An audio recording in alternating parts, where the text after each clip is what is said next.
سبيل الدموع سبيل مريح تنهد يا صاحي كي تستريح. والمرسلين ونبينا محمد وعلى آله وصحبه أجمعين. ما بعد.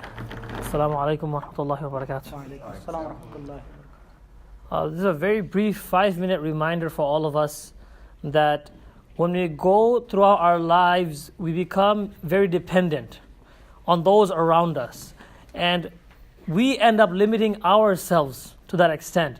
Because the only person, keep this term in your mind, faqir, right? Some people know it's a Bengali term, it's a Bangla word, it's an Urdu word, it's also an Arabic word. Faqir, right?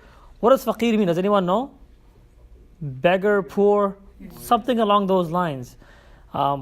Actually, in Arabic, it refers to someone who is in need, who is dependent, right?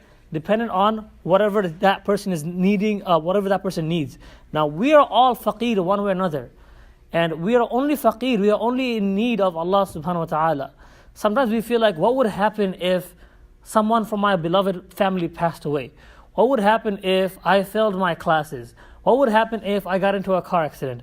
Well, how would I pay for the funeral? How would I pay for the car? Right? How would I manage myself if my wife is, let's say, pregnant and then the delivery isn't the way it's supposed to be? How do I move on from that?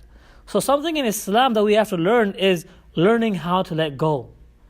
That's something we have to learn as Muslims. Because everything that we let go goes back to the dunya, goes back to this world, the worldly needs. So this is not to undermine the love that we have for our family members and our friends, but to exemplify the love we have for Allah subhanahu wa ta'ala. Right? The love we have for Allah subhanahu wa ta'ala is far greater. And in the end of the day, He is the one we all need. Musa alayhi salam, right? What was his story? His mother put him in the river, right? He was put in the river as a baby. Now, think how dangerous a river is. And she was inspired by Allah subhanahu wa ta'ala to do so. And he ended up in the house of Fir'aun, the Pharaoh, the one person who's trying to kill him. The only intention that Pharaoh had was killing the boys just to make sure that one boy doesn't come and take away his kingdom. And that one boy, bi'idhnillah, came into his own kingdom, was raised in that kingdom, and then took it down with the will of Allah subhanahu wa ta'ala. That's the plan of Allah subhanahu wa ta'ala. Now, if we're thinking from the beginning stage of his mother letting him go in the river, we're thinking it's over, it's done with. But wallahu khairul makireen, Allah is the best of planners. We have to keep that in mind. So, and I'm sure we've experienced this throughout our lives where you go through something in your life and you're like, man, I hate this moment, I hate this phase in my life. Then 5 years or 1 year or 10 years down the line, you're like, thank God that happened. If that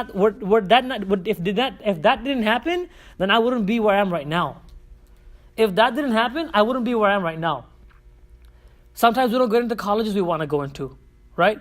We get rejected from different things, from people even, from friends, family, even proposals. A lot of things happen. So we have to say, okay, at what position am I at? Am I done for? Well, no. Come back to the main point.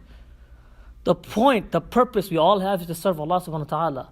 So if you're still breathing, can you still serve Allah subhanahu wa ta'ala? Yes. Do I still have a purpose? Yes. Can I still move on? Yes. Is it going to be hard? Yes. Is life Jannah? No. Life is not Jannah, right? Life is not paradise. We know it's supposed to be a test. So why is it when tests come our way, we become so surprised like it's a pop quiz? It's not, right? The teacher tells you like there will be an examination coming up. You know you will be examined. The purpose of you being in this class is to be examined. The exam comes, you're like, oh my God, why is this happening to me? Because you're in the test. It's supposed to be a part of the process. So something we have to learn over time is learning how to let go. It's not supposed to be easy. That itself is a test.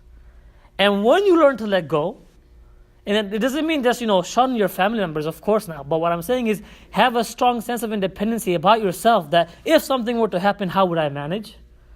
And that management has to relate back to Allah subhanahu wa ta'ala. Right? How do I relate it back to Allah subhanahu wa ta'ala? Because if I can't, then you can have all the support you want, like Pharaoh had.